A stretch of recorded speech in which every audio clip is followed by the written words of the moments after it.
Hello, everyone. Welcome to the latest edition of our monthly AMS webinar. This one is entitled Use Knowledge Bases to Turbocharge Your Machining. We'll talk a little bit about what that means. But first of all, my name is Joe Anand. I'm the product manager here at MecSoft. I'll be joined today by my colleague Uday Honalagare, who's our tech support manager.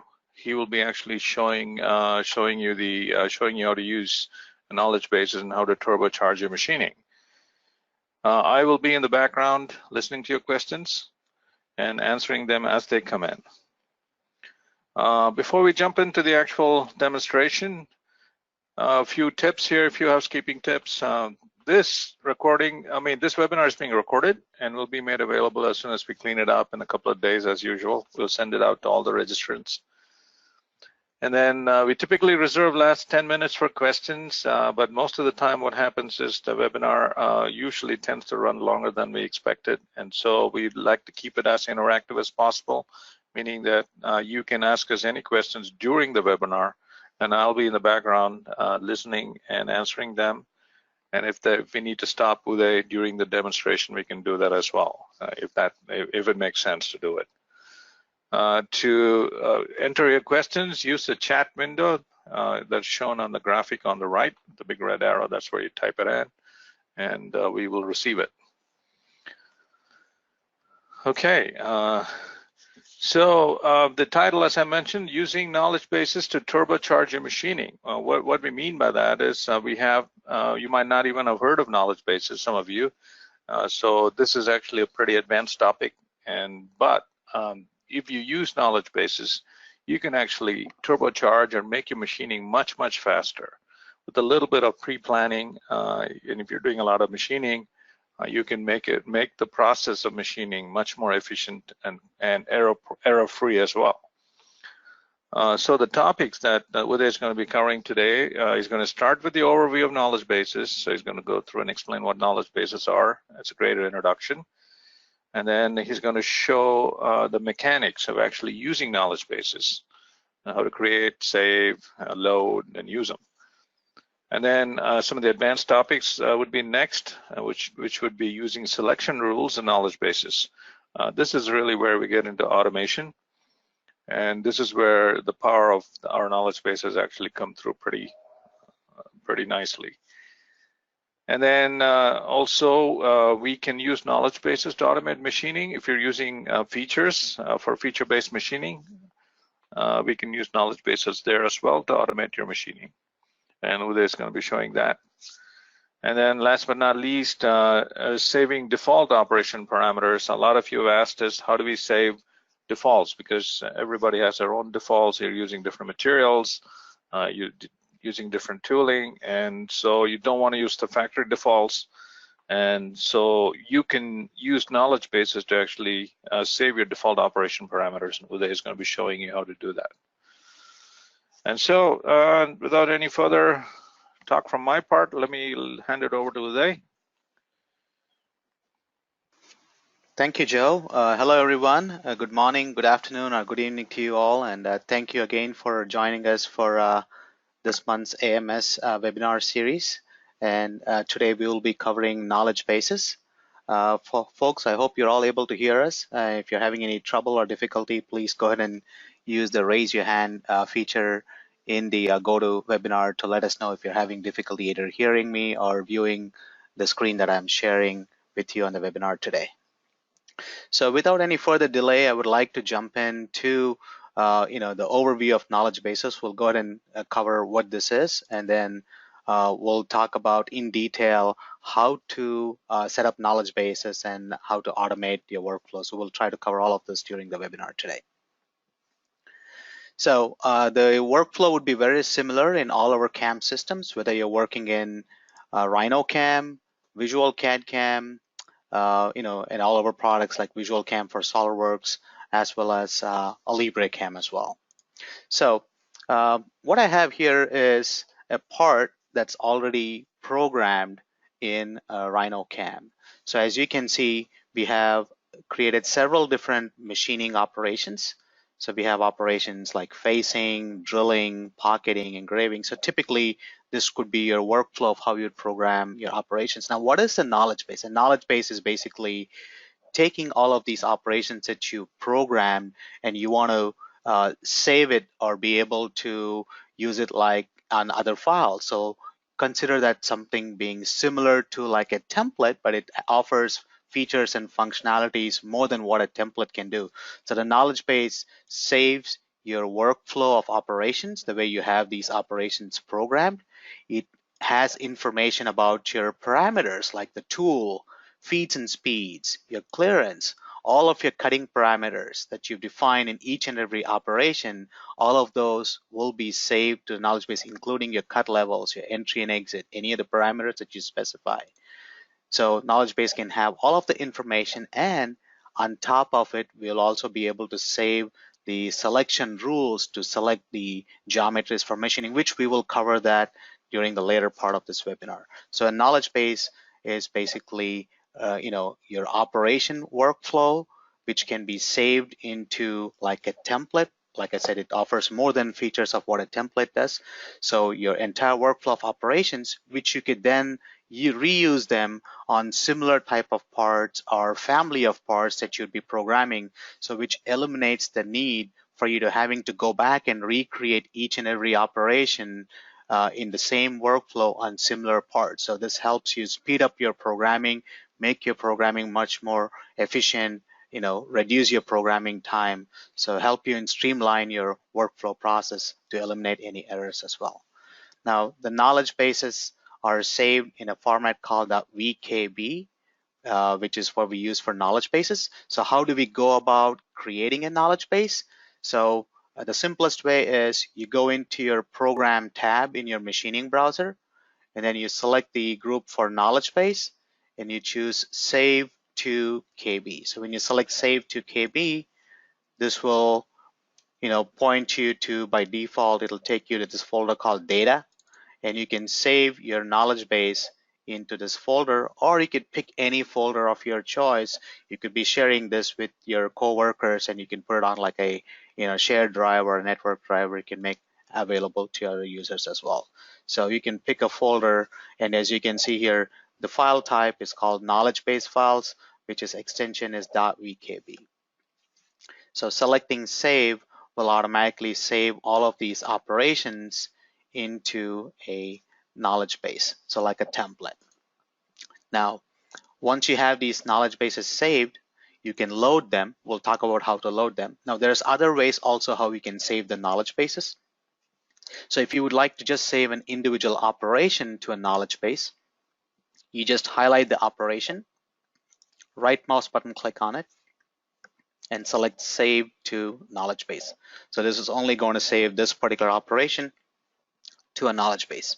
You could also select multiple operations by holding the Shift or the Control key to select 2 or more operations, right mouse button click on it, and then choose Save to Knowledge Base. And then you can choose a folder of your choice to save the operation to a knowledge base.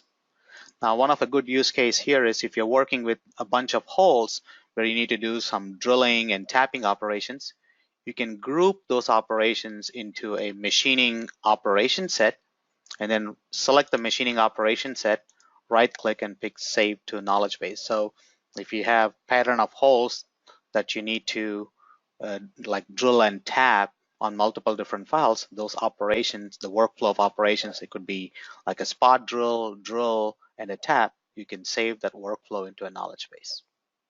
So now we just talked about how we saved operations to a knowledge base.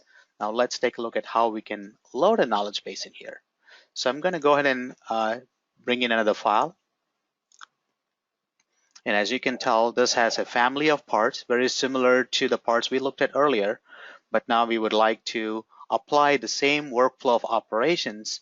Now, rather than having to go through the steps of programming the operations by selecting the 2-axis methods or whole machining methods, I'm going to go into knowledge bases on the program tab and select load knowledge base. And I'll pick the knowledge base that we just created and select open. So you'll now notice that it automatically brought in the operations in the workflow that you had programmed. So you see that it has the same tool that you use for it, your feeds and speeds parameters. When you double click to edit the operation, you'll notice that it has the exact same parameters that you used when you programmed on the initial part. So this basically brings in your entire, parameters, including your tool, feeds and speeds, your, cut parameters, cut levels, entry and exit, all of your parameters are loaded. And also the workflow, the sequence, the way you had these operations grouped, you had some drilling operations for the holes that you wanted to program, your pocket operations, your engraving operations, and finally we had some profile operations.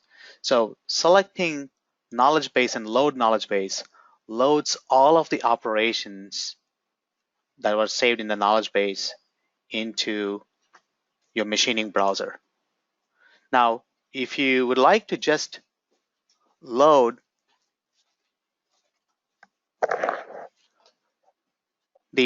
only a certain set of operations to a knowledge base, we could do that as well. So let me go back and just clear these operations out. We could go into the machining objects browser. I'm just going to put the machining objects browser over to the side in here. We'll go to the tab called K-Bases, and I'm going to go ahead and click on Load Knowledge Base, and I'll bring in the same knowledge base we just loaded earlier. So you'll now notice that it displays all of the operations from the knowledge base. Now I can selectively choose an operation to load. So that would be like a simple drag and drop. So I can select this operation, just do a simple drag and drop, and the operation is loaded. So you could choose if you only wanted to do the facing and do the pocket operation. You could do a simple drag and drop to selectively choose the operations that you'd like to program. Now these operations are still in the knowledge base. They're not being deleted or removed. It just allows you to drag and drop. If you would like to have 2 engraving operations programmed in here, you can keep dragging it multiple times. So selectively dragging and dropping operations is also one of the ways how you can load a knowledge base. And this can be done through the K-Bases tab or the Knowledge Bases tab located on your machining objects browser. Folks, I hope everybody is able to hear us. I just got a note from one of my colleagues saying that one of our attendees is unable to hear us, so I hope you're able to hear us. If you are still having difficulties, please raise your hand or let us know in the questions panel, and we'll try to see what we can do to help you out. So we talked about saving to knowledge base, loading knowledge base, and knowledge bases are used in a format called .vkb. They're saved locally on your computer, or you could be saving them on your shared drive or a network drive on your computer. Now, there's one thing I would also like to point out in knowledge base is the tools that you create. So if you have certain tools in your library, you can load a knowledge base in the Tools tab by selecting Load Library, and this will only load the tools and it'll automatically filter out or stripe out the operation. So you don't have to exclusively save the tools to a library. If you bring in a knowledge base, it'll automatically load the tools from the knowledge base as your library of tools. So if you do not have any tool library created or saved, but you saved your operations to a knowledge base, you can also load a tool library from a knowledge base. So it'll only load the tools when you'll open a knowledge base from the Tools tab and not load the operations into the Tools tab. So just to summarize here, the mechanics of knowledge base, we talked about how to save operations to a knowledge base. And we also talked about how to load knowledge bases in different ways.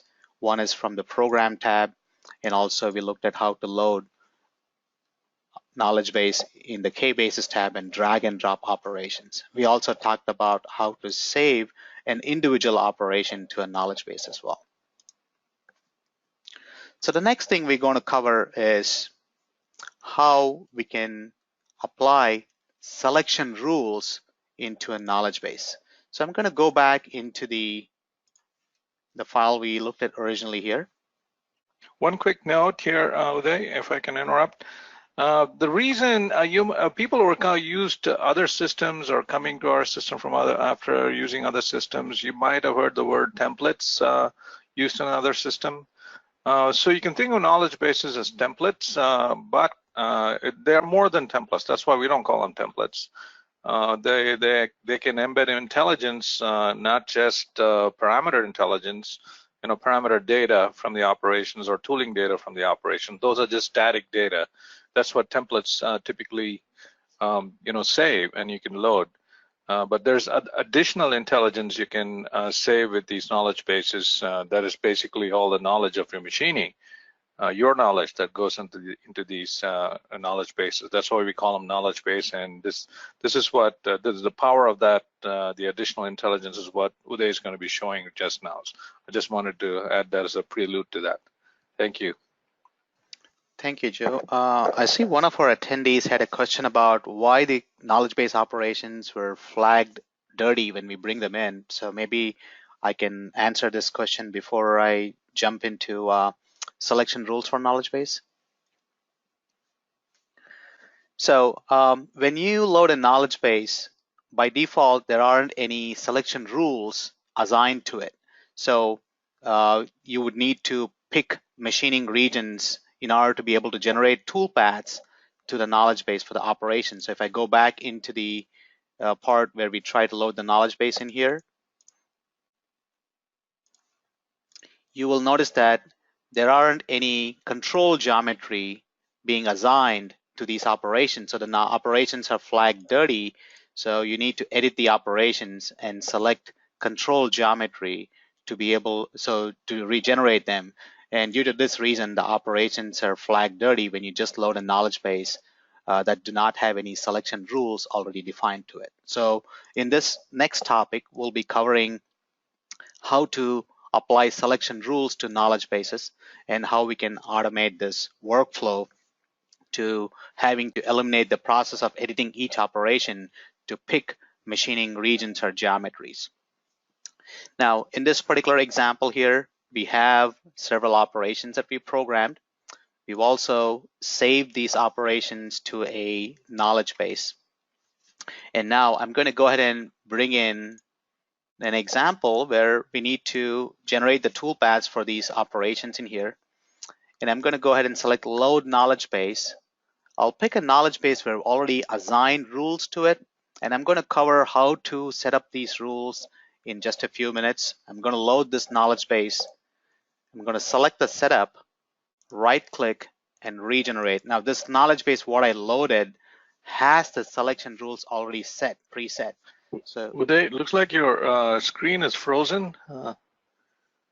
Yeah, that's better now. Okay, so I apologize. Let me go back and reload this part. I'm going to load this knowledge base that has selection rules already defined to it. I'll select the operation, right click, regenerate, and you'll notice that with the selection rules already defined, the geometry, the control geometry for each operation is automatically selected. And as I step through each and every operation, you'll notice that the toolpath has been generated by applying the selection rules to each and every operation in this knowledge base. So when we now run a simulation, you will see that the entire toolpath is, the part is completely programmed in here. I'm going to pick simulate to end, and you will notice that you're able to program the entire part, a family of parts, by loading a knowledge base with rules, selection rules applied to it. And I'm going to go through a step-by-step process on how we were able to accomplish the selection rules with a knowledge base by taking a very simple example as a use case here today. Okay, so there's the completed part. And with the help of a knowledge base, we were able to just with a few button clicks, we were able to load the knowledge base that we had selection rules set on it. And then all we had to do is select the setup, right click and regenerate to regenerate the toolpaths. Now, and this is also, and should answer the previous question as why the operations were flagged red. If you noticed, if you had set up selection rules when these operations came in, when you loaded the knowledge base, they were not flagged red. The reason is it was able to, these operations were able to pick up the geometry that were defined in those selection rules, and so they were ready to be regenerated. Thank you, Uday. Thank you, Joe. So this can also be applied not only to just 2D drawings. If you're working with prismatic parts, you can apply regions to your knowledge bases and then save them to a knowledge base and apply the selection rules for any curve region that you're going to be using, or curve or sketch regions. You could even be working with like prismatic parts by using regions, and you can apply selection rules to those as well. Now, the reason I used a simple 2D example is it's easier to illustrate and better demonstrate this during this webinar today. Now, I'm going to go through the entire workflow of how we created this knowledge base, how we created those selection rules, and how you can come up with a nice workflow for your individual scenarios to automate your workflow. So we'll start with a brand new file. Now, you can do this in any of the systems that you're working with here. And first, as an example, I'm going to just throw in a rectangle. We'll create a part here. So I'm just drawing a rectangle. And then I'll throw in some holes in here. We'll probably create a circle. I'll put in the diameter of the circle 3/4 of an inch. And I'll make a few copies of this. So you can use your CAD tools.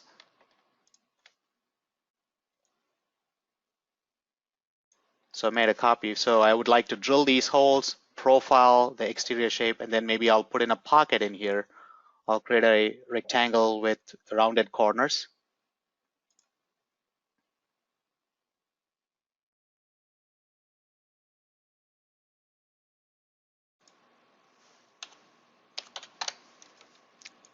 Okay, so I've drawn a part, a basic simple part. We'll define a stock for it. I'll offset the stock in X and Y, do a Z offset 1/2 an inch. So we define a stock in here.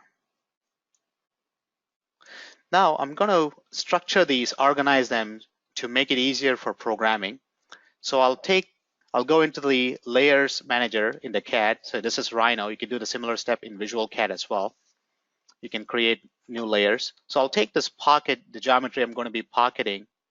I'll place it into layer 1. I'm going to say right click and say change object layer. And I can rename this layer. I'll call it pocket. And I'll just hide it for a moment. I'm going to take these holes. I'll move them to layer 2. Right click, change object layer. I'll call it holes. Now you can notice that the geometries have automatically been applied the layer color for the pocket as well as for the holes. And then finally, I'm going to take this outer exterior rectangle. I'll move it to layer 3. I'll say change object layer. I'll just rename this to profile. Now the reason I'm doing this is I can automate the workflow for applying selection rules. So I can either have these geometries automatically selected from the knowledge base, either based on a geometry color, or I could do by a layer name. So just to make it easier, I renamed the layers as pocket, holes, and profile. So we have the exterior rectangle on the layer called profile, these 4 holes on the layer called holes, and then the inside pocket on a layer named pocket. Now I'm going to go ahead and program a few machining operations in here. So we'll first go into 2-axis. We'll pick pocketing. We'll use select curve edge regions. I'm going to select this pocket region, pick a tool for it, specify feed speeds, clearance. We'll specify our cutting parameters. We'll go to cut levels. I'm going to put in a depth of 1/8 of an inch. Specify entry and exit parameters, any advanced cut parameters that you like to set, and then pick generate. So we have a pocket toolpath programmed in here, and you can always go back and make changes, edits as needed, which you're all familiar with. And then the next thing I'm going to do is program a drill operation. So we'll select hole machining drilling, and I'm going to drop the pocket region, select drill point circles. Now I could either select each circle individually, or I can right click on the layer and say select objects. It'll pick all the objects on that layer. Specify a tool for it. So I'll go pick a 3/4 inch drill. I should have one right here. We'll set feeds and speeds, cutting parameters. We'll add the tooltip to drill depth, generate. So we have a drill operation program. And finally, I'm going to add a profile and a chamfer operation. So we'll do a profile. We'll pick this rectangle. We'll use the same 1/2 inch tool. I'm going to choose the cutting direction, cut start side, cut levels. We'll specify the total depth. We'll split it into 2 levels. Apply entry and exit for each level. And then pick generate. And finally, I'm going to create a chamfer operation just to break the edge. 2-axis chamfering. With the same region selected, we'll pick a 45-degree V-mill, which could be used as your chamfer bit. We'll go to cutting parameters. We'll specify the chamfer width. You can specify a tooltip clearance if you'd like, and choose the side to cut, and apply any additional parameters. Generate. So what we did here was we basically programmed a part in 4 steps. Let's go ahead and run a simulation. Now we can also apply colors, and all of this can also be saved in your knowledge base. So for the pocket operation, I can either apply a color by the operation, or you can apply the colors in the tool as well. So I'm going to apply some colors in here for each operation. And then So these are colors for simulation. That's what that means. And then when I go to the simulate tab, I'll apply it based on the color for simulation, and then hit play.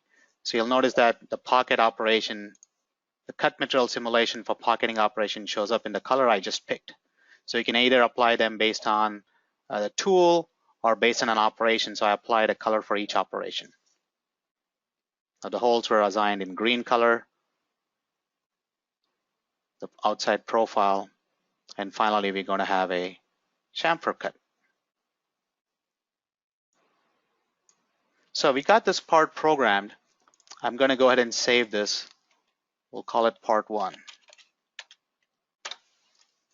Now I'm going to also take these operations, what I created, I will save them to a knowledge base. I'll put it in the data folder. We'll pick save. So now the operation is saved. We'll talk about how we can now create rules so we can automate this when programming another part. So the first step is, after saving the operations to a knowledge base, you would want to go into your machining objects browser. You can toggle this by selecting tools, machining objects. Go down to the K-bases tab and select load knowledge base. And I'm going to load the knowledge base I just created. And you'll see the same set of 4 operations that are in here: the pocket, drill, profile, and chamfer that we had programmed. Now, as you expand each of these operations, you'll see that there is a new entry called selection rules. And you can see there is a flag on it, which means the rules haven't been set. So you're going to notice a flag on it. So I can double click on this to apply selection rules. And the rules can be applied based on geometry, or you can use a layer filter, or colors. Geometry meaning you can say automatically for pocketing, select arcs or circles, and you can put in a diameter filter. Or you can just say select by layer or by color. So for the pocket operation, I'm going to say apply by color. Click on use color filter. You can use the pick option and just go pick the region for the pocket, so it automatically maps the color to it. I'll pick OK to accept. Now you can notice that the flag has been cleared. Now let's go to the drill operation. We'll double click on it. We'll apply it based on rules. I'm going to pick the layer called holes. So by specifying selection rules, when you load the knowledge base with the rules on it, it'll automatically select all geometries on layer holes for the drill operation. You could apply a similar step here by going to selection rules for the profile. I can apply layer filter and say select geometries on layer called profile. And for the chamfer, I can either do by the layer or I can apply by color, pick, select that geometry, select OK. Now, once you have these rules specified for these operations, you can save them back to a knowledge base. And I'm going to call this part 1. Instead of just renaming or overwriting the file, I'll call it with rules so we know the difference between the two knowledge bases. I'll pick save. Now let me go ahead and create another part. Now this file is already saved. So let's throw in another geometry here. So I'm going to start by creating a circle. We'll make a 12-inch diameter circle. We'll draw a rectangle with a rounded corner starting from the center. And then I'll add some holes in here. I'll put in 3/4 inch holes. I'll take these holes and make a pattern of them. So I'll do a polar array.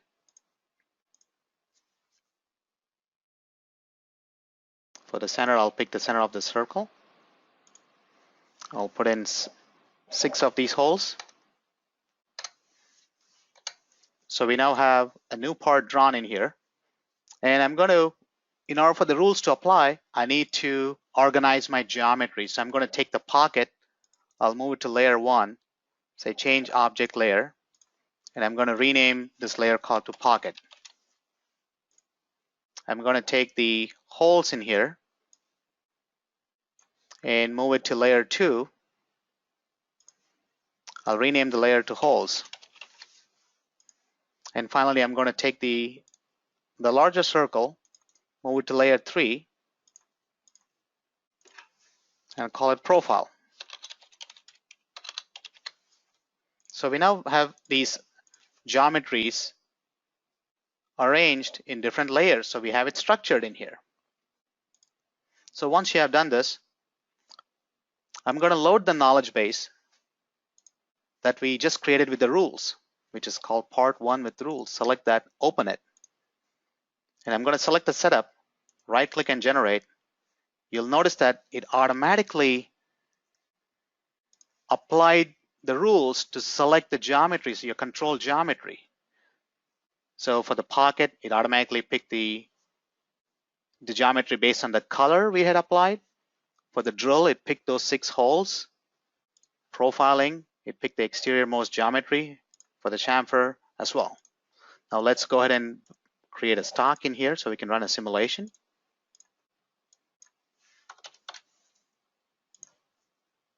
I'm going to align the stock. And if you also notice that we had applied colors for each and every operation in the simulation, so it also automatically, the knowledge base, when you loaded it, it has all of the properties saved.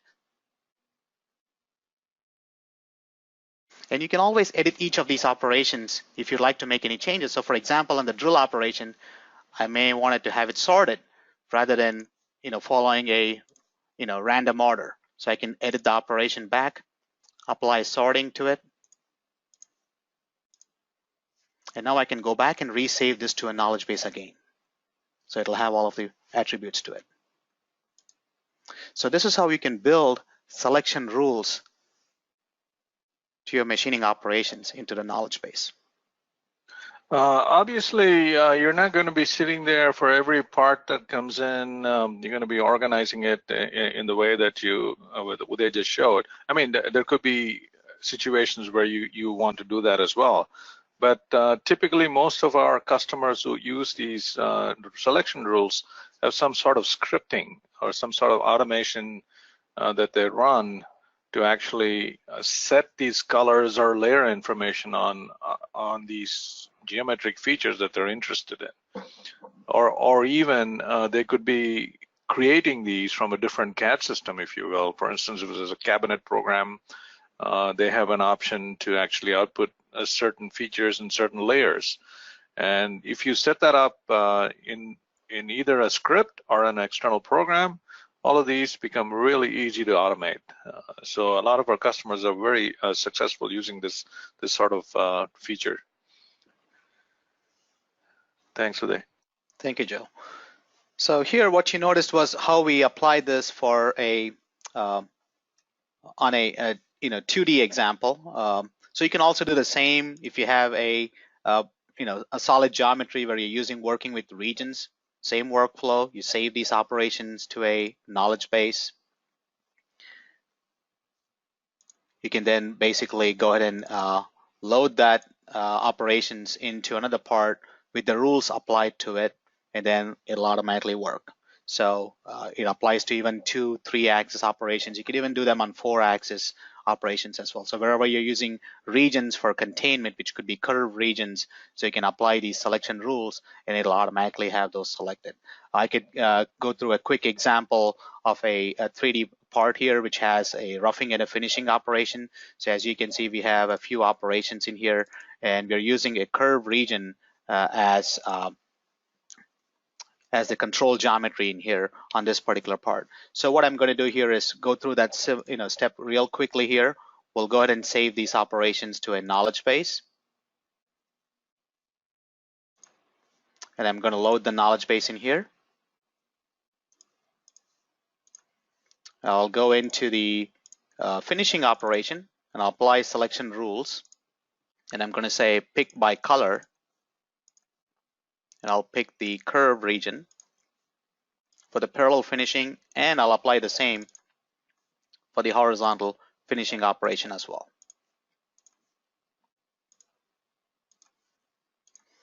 I'll now save the operations back to a knowledge base.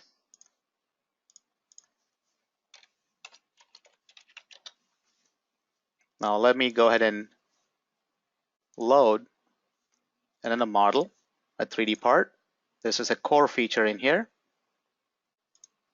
And as you can see, we have a core and a cavity, but I would like to apply the same workflow. I'm going to go ahead and load my knowledge base. I'll pick the knowledge base we just created with the rules. And now I'm just going to select it, right click and regenerate.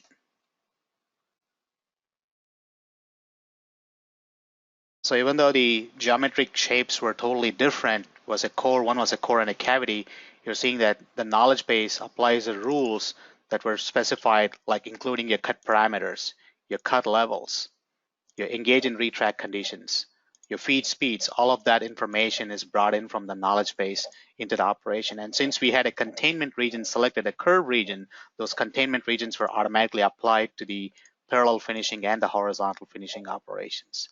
So you can see the power of knowledge base here, how we can apply them not only in 2-axis operations, we can also apply these 3-axis. You can also extend this to 4-axis operations where you have the containment regions specified. So the next thing I would like to cover here today will be how we can apply knowledge base automate for operations that we use using feature-based machining. Now I will go ahead and take an example in here for that. We'll talk about how we can work with, we'll focus on a whole feature. Now, if you take a look at this part, you see there's a few counterbores on this part. We'll talk about how we can program a counterbore for one of these parts and automate the workflow to apply a similar workflow of operations on parts that have counterbores, but may not have the exact same, the diameter of the counterbore and the depth of the counterbore. So the first step here is we would need to detect these features. So we'll go into the Tools Machining Objects browser. I'll close out the layer manager here for a moment so we get more workspace. Now in the Tools Machining Objects browser, we'll go into the tab called Features. And then the first step is to identify or detect a feature. So you can choose Automatic Feature Detection. And again, this is available in RhinoCam, Visual CAD CAM, and Visual CAM for SolidWorks. For anything that's standard configuration above, you have feature detection and feature machining. So here you'll notice that there are different features identified. We have planar faces, we have whole features, and you can tell here there's whole features. There's 6 of the same feature type, and it displays the information about the feature. So let's focus on how we can program the whole features. Now, if I just select the whole feature and click on automatic feature machining, there aren't any operations that are already predefined for like a counterbore whole feature in the knowledge base. So what I mean is if I go into create milling features for knowledge base and I load the existing knowledge base, so the feature base are also saved as a knowledge base. If you load it, you see there's operations program that are predefined for roughing, pocketing, you have operations for slot machining, and then hole features. Now these hole features that we have are for standard hole types, which could be just a through hole or a blind hole. But since we have a counterboard in here, we would need to define and save it to a knowledge base, and we'll talk about how we can go about doing it. So the first step is we'll select this hole feature, and we'll go into create machining knowledge base for selected hole feature. So when you click on it, it displays this dialog interface where it previews the cross section of the hole, and you can see on the counterboard there's two different diameters and different depths. So to program this counterbore, I'm going to start with a simple process. First, I'll do a drill, which could be like a spot drill operation. The next thing I would want to do is a deep drill to drill all the way through. And finally, to mill the top half here, the pocket, I'll choose a hole profiling operation. So I'm just dragging and dropping the operations in here. Now, when I select each operation, I can control the depths in here. I can change how deep I want the spot drill to go. And I can change this to just say, just go down 50 thousandths from the top. So we'll spot drill each of those 6 holes. Next step is to deep drill them all the way through. And then finally, we want a hole profile, and I can specify the depth by using these controls. Just automatically maps it to the depth of the counterbore. So we have these 3 operations created in here for this counterbore. Now, I can go ahead and save these 3 operations to the default automatic feature machining knowledge base. When I select save, it actually appends or adds these 3 operations to the knowledge base. So now I'm going to go ahead and close out of this dialog. And earlier when I tried to do an automatic feature machining, it said there weren't any operations that could create from the knowledge base. Now I'm going to do the same again, click on automatic feature machining, and you will notice that it created these 3 operations we just defined. Now all I need to do is pick a tool that's most appropriate for this hole. And as you edit the operation here, you will notice that the diameter is a 1/4 inch. So I could either select the tool based on a filtered list. I can pick the appropriate tool and generate it, or I could even drag and drop a tool on top of the operation in here for the drill and the hole pocket. Right click and regenerate. So we now have the machining operation generated in here on this particular part. So once you have these operations generated, you can always go back and make any changes. For example, in the deep drill, since it's a through hole, you can select add the tool tip to the drill depth. You can also apply your sorting rules for it, generate it. Again, for the hole profiling, if you'd like to output each helix individually, you can always make those changes as necessary, update your entry and exit parameters, and also apply any sorting rules and generate the toolpaths. So now your toolpaths have been generated with the feature-based machining. Now we can apply the same to other parts that have features. And now since I made some of these changes on these hole features, I would like to have these updated to my automatic feature machining knowledge base. So one of the easier ways I can do it is I can go back and load that knowledge base again in here, the one we just created. That would be under the feature-based machining knowledge base folder. You can see that the knowledge base was just updated today. I'm going to load this in here, and I can take this whole feature operation. I'll drag it and drop it down here, and I'm also going to rename this as counterbore. So that way I know this whole feature knowledge base applies to the counterbore, and I'll delete the one I had created just a few moments ago. So once I have these created, I'm going to go back and resave this out to the same knowledge base in here. In the feature-based machining folder, I'll replace this default with this new one here.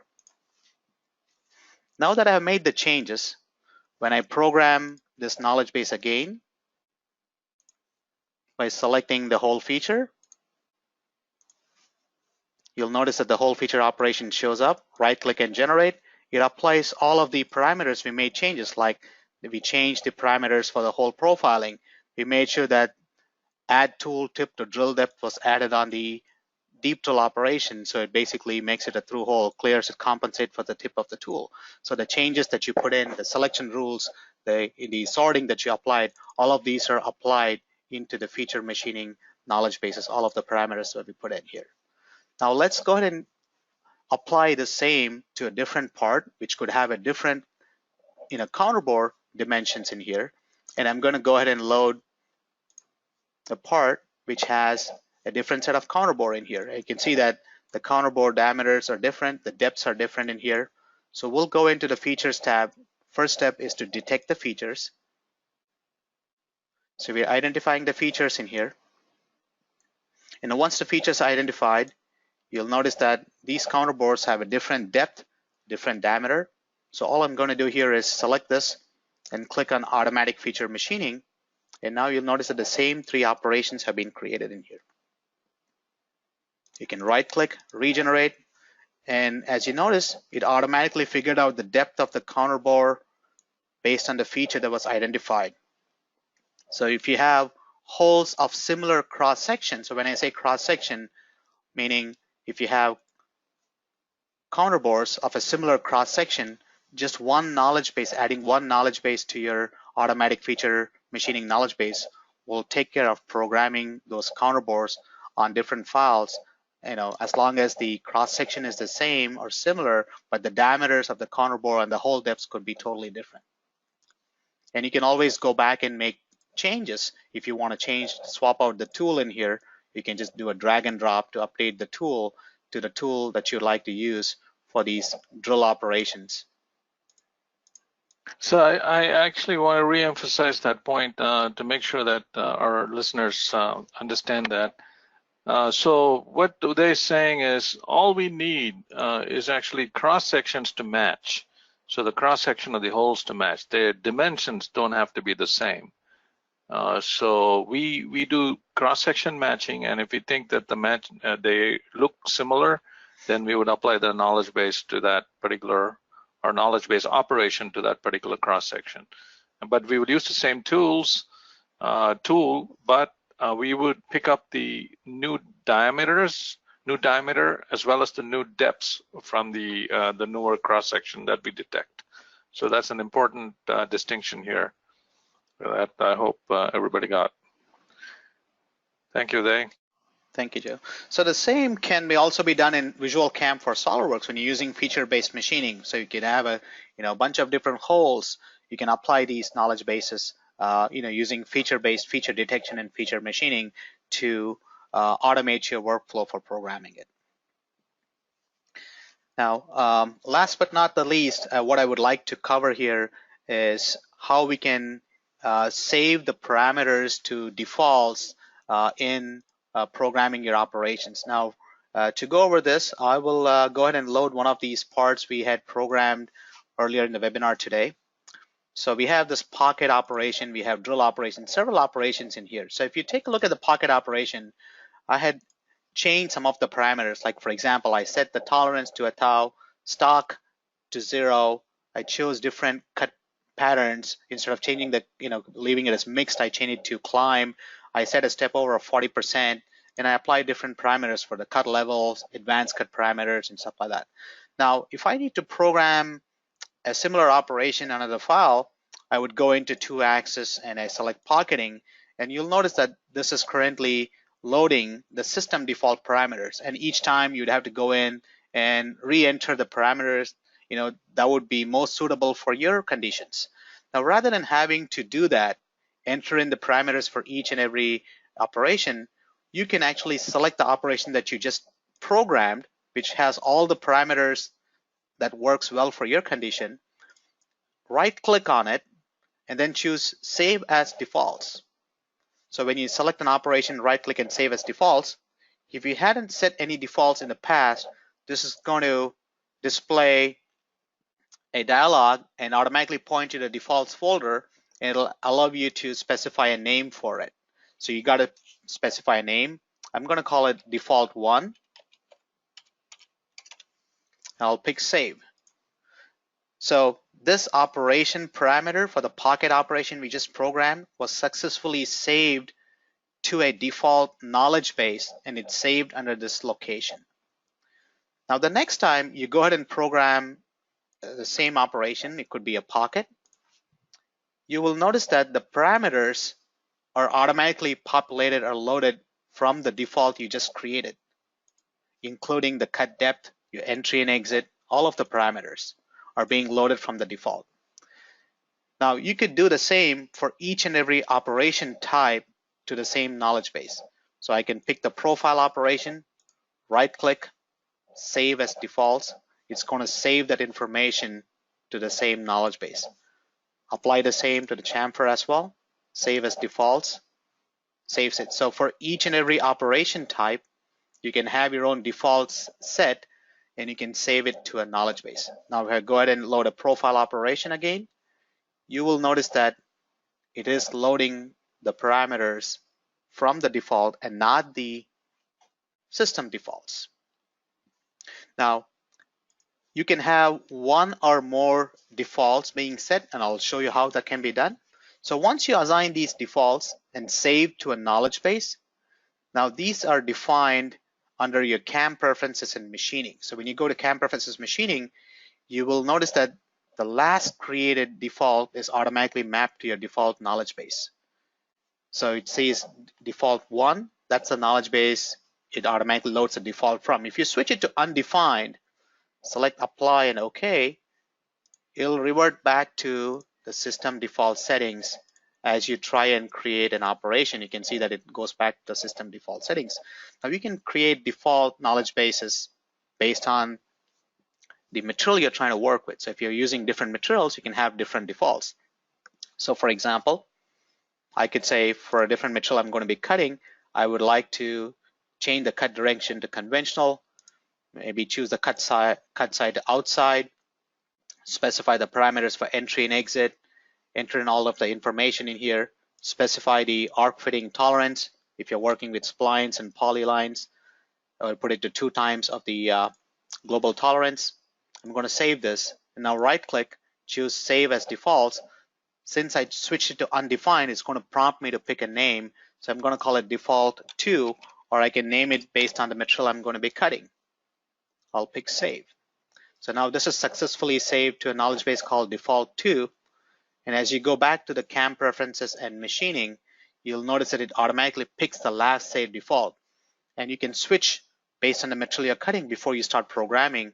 You can pick which of the default settings you would like to load, whether you want to load from default knowledge base 1 or default knowledge base 2, or however you name the knowledge base.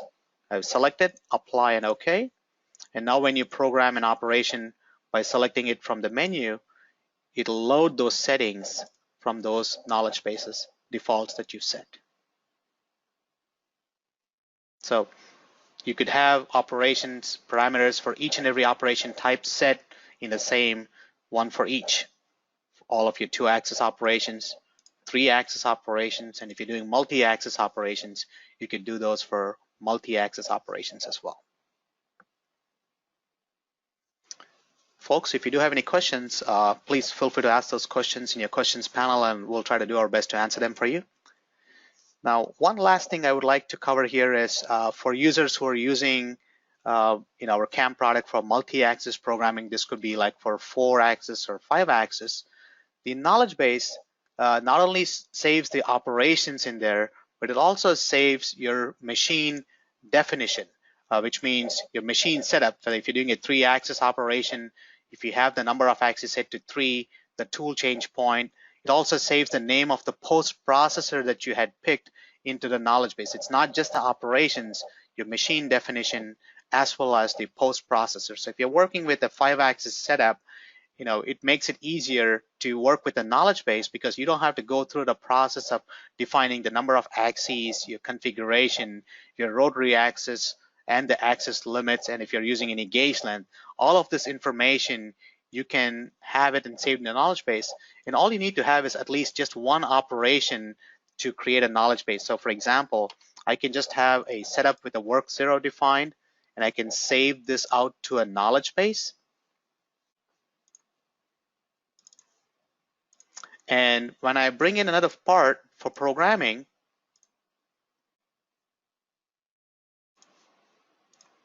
And here you notice that the machine or the post has not been defined yet. I can just go back and load my knowledge base I just created. And it automatically loads the machine setup information, and it has your post processor information loaded as well. So you don't have to go through the process of re-entering or redefining your machine setup. This works for 3-axis, 4 and 5-axis setups as well. So saving a knowledge base saves your machine definition, which is machine setup information, and your post processor information to it as well.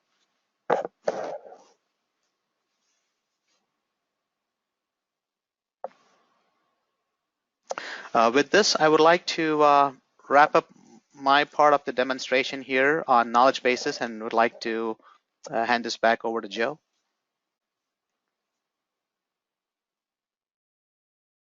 Thank you, Uday. Again, we'll open it up. We got a few minutes left for any questions that you might have. I know there's a lot of information here, a lot to digest, but I think if you work your way starting from the topics that we had laid out, and that might be a good way to approach these, the knowledge bases and how to use them in your situation. And it is very powerful, these knowledge bases, and we continue to refine them. And so if you have any questions on or any suggestions on what you would like to see implemented in knowledge bases, please let us know. We're always open to suggestions, and I mean, that's how we make our product useful to our customers. So thank you very much. And as I mentioned before, we will make the recording available to everybody in a couple of days, clean it up, and send it out to all of you. And there was one final question coming in here. Whether there's a question that is asking if setting knowledge base in 3-axis, will it set the stock size as well? Actually, I can take that. The stock size, it'll actually bring in the stock size, but it's not going to do a parametric stock. So that's actually something that we're working on for our 2020 release. So if you had set it as a stock as a part, based on your part geometry dimensions, we would honor the new part geometry and then create the stock model based on the new part. And that's something we're working on. So it's almost, you can think of it as parametric stock. And the same thing with work zero as well. So we're looking at this also to implement in our 2020 product. At present, it's static information that's coming in, so it might not be useful.